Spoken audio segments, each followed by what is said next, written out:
काय कमी पडलं.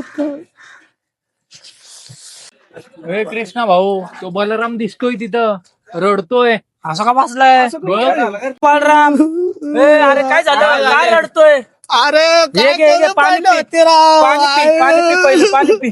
आयला राव, काय सांगू तुला राव, माझी आयटम मला सोडून गेली राव दुसऱ्या सोबत.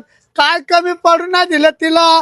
माझी गाडी विकली राव, सगळं दिलं. अरे बालराम, असं काय बोलतोय? जीव नको देऊ राव. अरे ऐक, काय ऐक. देऊ नका. भाऊ, आयटम सोडून गेली म्हणून कोणी जीव देतं का?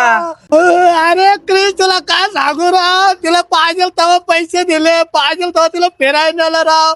काय काय नाही केलं राव. काय करू मला आता, तू सांगायला सुधरा ना भाई. नाही आता, आता बाद झाला, आता मी जीव द्या ना, आता जीव द्या. अरे, ऐक, काय राहू नाही. अयो, जीव द्यायचा तुला? हा, कशामुळे जीव द्यायचा? पोरगी सोडून गेली म्हणून? अरे भाडखाऊ, लाज वाटते का तुला? लग्न झाले तुझं, घरी बायको आहे, आणि तरी सुद्धा तू बाहेर लपडेगिरी करतो. हा, आणि ती पोरगी सोडून गेली म्हणून तुला जीव द्यायचा आहे? हा, एवढं प्रेम आहे तिच्यावर? हा, त्याच्यातलं 2% जरी प्रेम बायकोवर दाखवलं असतं ना, तर आज तुझ्यावर ही वेळ आली नसती. कळलं का?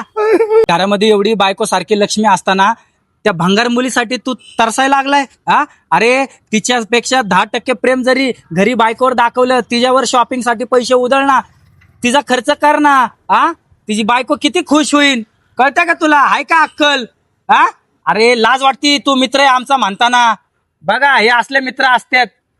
अरे तू तुझ्या जिंदगीवर मला एक सांग, हेच जर गोष्ट तुझ्या बायकोने बाहेर लपडं केलं असतं, काय केलं असतं तू?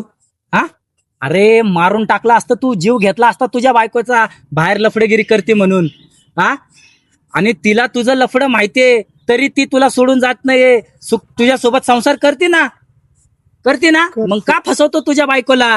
हा, अरे सोन्यासारखी बायको आहे तुझी, जरा विचार कर, नीट राहा जरा.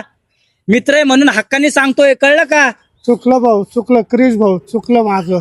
तुझ्यासारखे मित्र असल्यापेक्षा आहे ना, नसलेले बरे. निघ.